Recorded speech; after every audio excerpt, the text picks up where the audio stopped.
네, 안녕하십니까. 비디레뷰입니다. 오늘은 이렇게 오디오 인터페이스들을 가지고 나왔습니다. 오늘 제가 가지고 나온 오디오 인터페이스들이 한 8, 9종 정도가 되는 오디오 인터페이스인데요. 이 오디오 인터페이스들은 모두 루프백 기능을 탑재하고 있는 오디오 인터페이스들입니다. 오늘은 이 루프백 기능을 가지고 있는 오디오 인터페이스들을 소개해 드릴 건데요. 요즘은 인터넷 방송이 굉장히 대세이다 보니까 루프백 기능을 가지고 있는 오디오 인터페이스를 찾는 분들이 굉장히 많아서 이 영상을 준비하게 되었습니다. 루프백이란 무엇이냐? 쉽게 말해서 지금 컴퓨터에 나오고 있는 소리와 마이크를 통해서 들어간 내 목소리를 다시금 송출할 수 있게 해주는 그런 기능이에요. 그렇기 때문에 인터넷 방송을 하시는 분들이나 강의를 하시는 분들, 이런 분들께는 꼭 필요한 기능이 아닐까 생각이 되는데요. 일단 서로는 이 정도까지 하고 이 제품들을 한번 소개를 해드리면서 자세한 얘기를 해보도록 하겠습니다. 가장 먼저 소개해드릴 제품은 바로 이 제품, RME의 베이비페이스 프로 FS 제품입니다. 일단 이 베이비페이스 같은 경우에는 RME사의 제품답게 빌드 퀄리티가 굉장히 뛰어납니다. 굉장히 잘 만들어진 제품이라고 생각이 드는데요. 저 같은 경우에는 이 제품을 꽤나 오래 사용을 했었습니다. 저는 루프백이 주가 아닌 음악용으로 이 제품을 사용했었는데, 이 제품 같은 경우에는 토탈믹스라는 프로그램을 사용해서 루프백을 실행할 수 있습니다. RME의 제품들이라면 토탈믹스를 거의 대부분의 제품이 사용할 수 있는데요. 이 토탈믹스가 굉장히 유연하기 때문에 토탈믹스를 잘만 사용한다면 이렇게 아웃풋별로 따로 소리를 라우팅이 가능합니다. 예를 들어서 메인 스피커, 헤드폰, 그리고 루프백 채널, 이렇게 모두 소리를 다르게 송출할 수가 있어서 굉장히 유연한 프로그램이라고 할 수 있습니다. 그리고 이 베이비페이스 프로 같은 경우에는 USB를 통해서 버스 파워로 구동이 되기 때문에 따로 외부의 전원이 필요하지 않습니다. 그런데도 여기 이렇게 외부 전원 단자가 있긴 있는데요. 스탠드 언론 모드나 그런 모드를 위해서 따로 제공이 되는 것 같습니다. 혹은 버스 파워로 전력을 받기가 조금 불가피한 상황이라면 이 외부 전원을 사용하는 것 같은데, 저 같은 경우에는 따로 외부 전원을 사용해서 이 베이비페이스를 구동했던 적은 없는 것 같습니다. 따로 버스 파워로만 사용을 해도 문제가 됐던 적이 없었던 것 같아요. 그리고 이 베이비페이스 프로는 이 내장 DSP를 통해서 리버브나 에코, 그리고 EQ를 지원하기 때문에 보컬에 여러 가지 효과를 입히거나 그것을 송출하거나 하는 것이 가능합니다. 그리고 또 한 가지 좋은 점이라면, 여기 이렇게 보시면 헤드폰 단자가 있는데 기존의 이 헤드폰 단자와 이어폰 단자 두 가지를 지원하기 때문에 바로 추가 연결 잭 없이 이어폰을 그대로 이용할 수 있는 점이 편리하다는 생각이 들었습니다. 두 번째는 포커스라이트의 포아이포 제품입니다. 이 포커스라이트 같은 경우에는 판매 기록 자체가 이 제품의 퀄리티를 보증해주고 있다고 생각이 되는데요. 포커스라이트 3세대 제품은 4i4 이상부터 루프백을 지원합니다. 자체 드라이버를 통해서 루프백을 실행할 수가 있는데요. 일단 높은 마이크 프리의 퀄리티, 그리고 저렴한 가격 때문에 많은 분들이 이 제품을 선택하십니다. 세 번째는 오디언트의 ID14 혹은 ID4 MK2 제품입니다. 이 오디언트에 대해서 개인적으로 느끼는 이 회사에 대한 이미지는 굉장히 기본기가 탄탄하다라는 느낌입니다. 그도 그럴 것이 이 오디언트는 특유의 콘솔을 메인으로 만들던 회사이기 때문에 하드웨어의 퀄리티가 굉장히 뛰어납니다. 그리고 이 MK2 제품은 기존의 MK1 제품과는 다르게 루프백을 지원하고 있고요. 이 제품 자체의 컨버터도 굉장히, 특히나 제 개인적으로는 DA 컨버터가 많이 업그레이드가 되었다고 생각을 하는데, 이 음악 작업용으로서도 굉장히 뛰어난 제품이라고 생각이 듭니다. 이 MK2 제품 같은 경우에는 이 아웃풋의 개수에 따라서 제품을 선택하시면 될 것 같은데, 이 MK2로 오면서 굉장히 드라이브 프로그램 자체도 많이 업그레이드가 된 듯한 느낌이 들었어요. 제가 이 제품을 좀 사용을 해보면서 드라이버도 써보면서 루프백 테스트도 해봤는데 꽤나 직관적이라는 느낌을 많이 받았습니다. 저는 개인적으로는 이 두 제품 중에서는 이 ID14 제품을 좀 더 추천을 하는 바입니다. 이 ID14 같은 경우가 좀 더 폭넓은 환경을 제공하고 이 ID 제품에 대한 컨셉에 잘 맞는 제품이라는 생각이 들었어요. 그리고 여기 ID14 같은 경우에는 광단자가 있기 때문에 추가로 더 인풋을 늘릴 수가 있습니다. 세 번째는 프리소너스의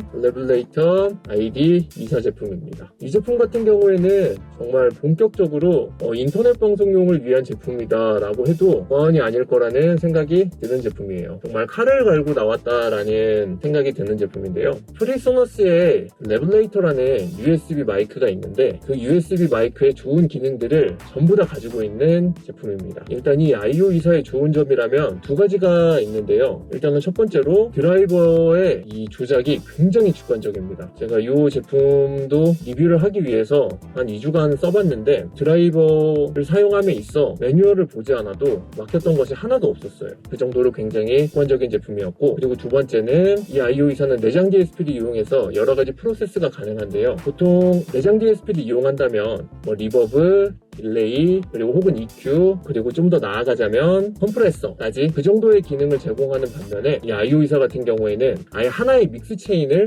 제공합니다. 보컬이나 악기에 대한 믹스 체인 자체를 제공하는데요. EQ, 그리고 컴프레싱, 그 믹스 체인을 통해서 하나의 완성된 보컬을 만들 수가 있습니다. 그리고 이 믹스 체인 자체가 구색만 갖춘 느낌이 아니고 정말 본격적인 느낌이었습니다. 그래서 제 개인적인 생각으로는 이 IO24는 굉장한 포텐을 가지고 있는 제품이 아닐까라는 생각을 해요. 그리고 가격 또한 꽤나 저렴한 편이라 제가 굉장히 기대하고 있는 제품 중에 하나입니다. 그리고 다섯 번째는 오디언트의 에보 시리즈입니다. 이 에보 시리즈 또한 타겟팅이 인터넷 방송으로 잡혀있는 꽤나 본격적인 제품이라고 생각이 됩니다. 굉장히 크기가 컴팩트하고 가벼운 편이에요. 그리고 버스 파워로 구동이 되는 제품이고요. 그리고 가격 역시 굉장히 저렴한 편입니다. 이 제품의 특징이라면 스마트 게인이라는 기능이 있는데요. 그 기능이 무엇이냐면 우리가 오디오 인터페이스를 사용해서 노래를 하거나 혹은 인터넷 방송을 하거나 그럴 때 프리앰프의 게인을 어느 정도로 맞춰야 되는지 굉장히 애매한 경우가 있어요. 왜냐면 프리앰프 게인을 너무 낮춰버리면 소리가 너무 작아지고, 물론 이 작은 경우라면 조금 믹스를 잘한다면 그 소리를 다시 키울 수 있지만 이게 초보자 입장에서는 쉽지가 않죠. 그리고 너무 높은 경우라면 낮게 말할 때는 괜찮지만 조금 목소리가 커지는 경우에는 크레벨을 찍는 경우가 있어요. 그렇기 때문에 이 프리앰프의 게인을 정값을 정하는 것이 생각보다 어려운 일인데요. 이 스마트 게인을 이용하면 사용자의 프리앰프 게인을 자동으로 맞춰줍니다. 에보의 가장 큰 장점이라면 가격, 크기, 그리고 스마트 게인 기능이 아닐까 싶습니다. 다음으로는 햄버그의 UR22C 제품입니다. 이 제품 역시 루프백을 탑재하고 있습니다. 이 제품의 장점이라면 루프백 기능과 내장 DSP를 통해서 여러 가지 프로세싱이 가능하다는 점인데요. 그렇기 때문에 이 제품 역시 많은 스트리머분들이 선택하시는 제품입니다. 이 제품 같은 경우에는 제가 길게는 사용을 해보진 못했는데 내장 DSP로서 할 수 있는 것들이 꽤나 다양하다는 느낌이었습니다. 그리고 여기 보시면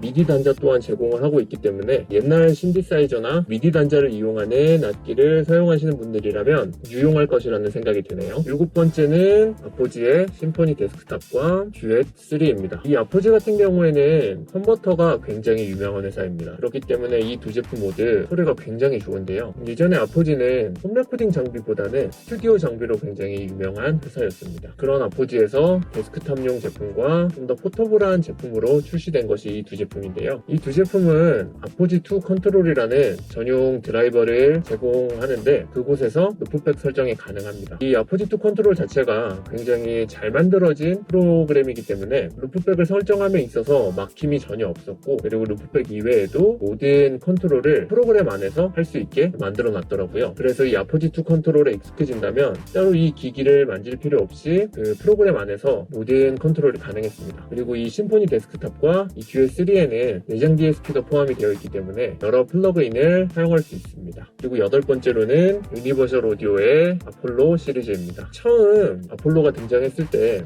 이 제품에 대해서 루프백에 대한 언급은 없었던 걸로 기억하는데요. 이 아폴로는 이 사운드의 인아웃 설정이 굉장히 자유롭습니다. 그 설정을 통해서 루프백을 만들어서 송출할 수가 있는데요. 이 아폴로 트윈X 같은 경우에는 두 개의 인풋을 제공하는데 이 두 개의 인풋의 연결 경로를 메인 스피커 아웃풋에 레프트, 라이트로 연동을 해주면 자연스럽게 루프백이 만들어집니다. 제가 이 영상을 찍기 위해서 한번 설정 값을 바꾸고 녹음을 하거나 송출을 하거나 해봤는데 굉장히 잘 되더라고요. 아폴로를 쓰면 좋은 것이 유니버셜 오디오 같은 경우에는 굉장히 많은 플러그인을 가지고 있고 그 플러그인들을 내장 DSP를 이용해서 구동할 수가 있는데요. 물론 기본적으로 제공되는 플러그인이 있고 따로 구매해야 되는 플러그인이 있지만 그 플러그인들을 거의 제로 레이턴시에 가깝게 사용할 수가 있다는 점입니다. 또 그것을 송출할 수가 있고요. 그렇기 때문에 이 제품도 많은 장점이 있는 제품이라고 할 수 있겠습니다. 오늘 제가 준비한 영상은 여기까지고요. 다음번에 기회가 된다면 이 제품들에 대해서 좀 더 자세하게 리뷰를 할 수 있는 시간을 가져보도록 하겠습니다. 감사합니다.